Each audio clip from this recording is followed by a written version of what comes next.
Magluto ko ngayon ng prawns with salted egg. Ito yung salted egg and I'll show you how to clean and cook. Hi guys, I'll show you how to clean the salted egg.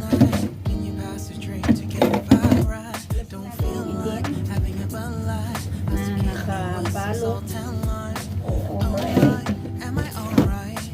Diretso na sa basurahan para hindi makalat. Next, the rinse. Meron sa maalis ang itim.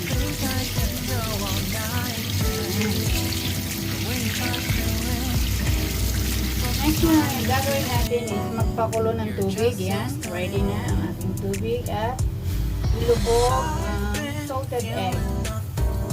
Hold that for 8 minutes para sure na lutong-luto yung egg yolk niya.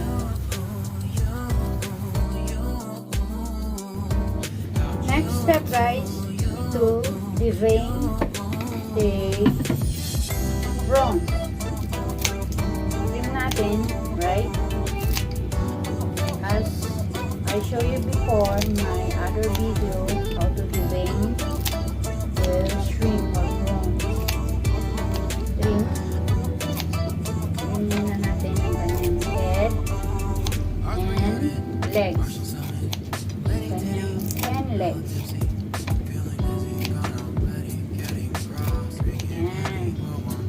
And then use the now you remove the veins.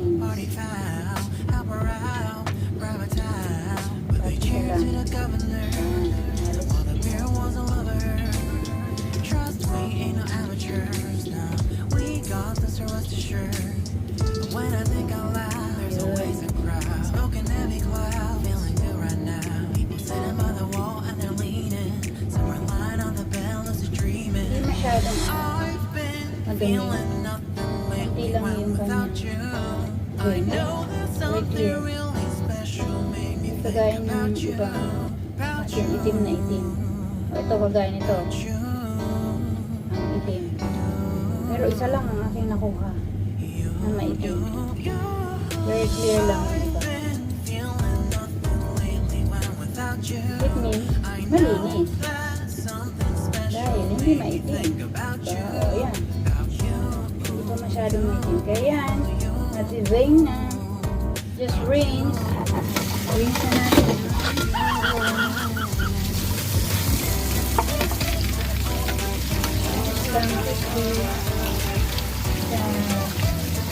Satisfied kami sa linis.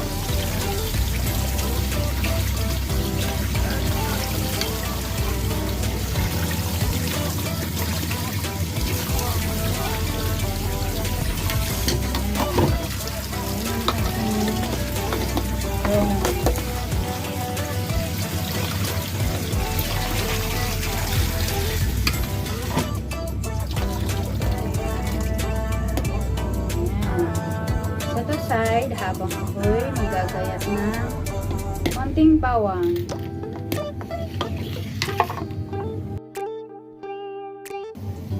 Yan na guys yung salted egg na ni-boil ko. Gagawin natin ay bubuksan. Kukunin lang natin yung egg yolk.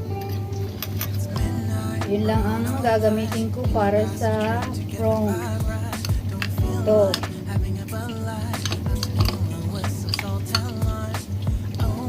Yan lang ang gagamitin ko. Now, time to cook. Hit na natin yung wok.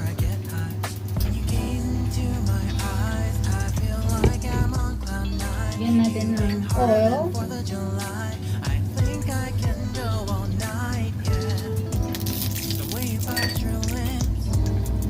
Tapos yung garlic.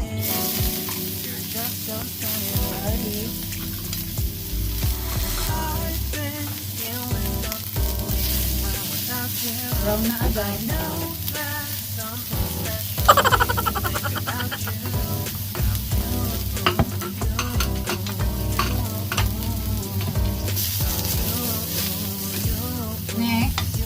Lagyan na natin yung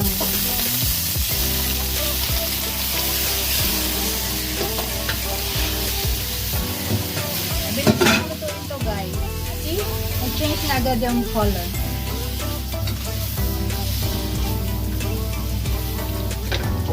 Bilis. Ang sunod na ilagay na natin yung egg yolk.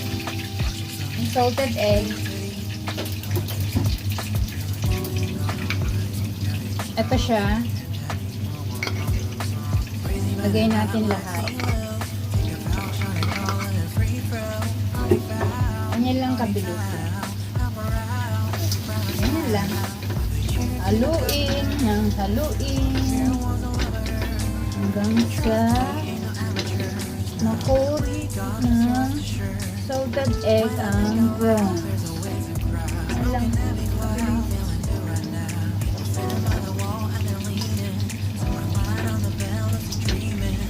Gusto mo ng konting watery o gusto mo ng medyo may sabaw, you need to sprinkle a little bit of water. Ayan. Para hindi siya masunog. And cover for 2 minutes only kasi mabilis lang ang prawn. Ayokong ma-overcook. After 2 minutes, yan ang outcome. Ready na. See? Hindi mo na kailangan lagyan ng asin o whatever. Okay na to. Malasa na ito. Yan. Finally, it's done.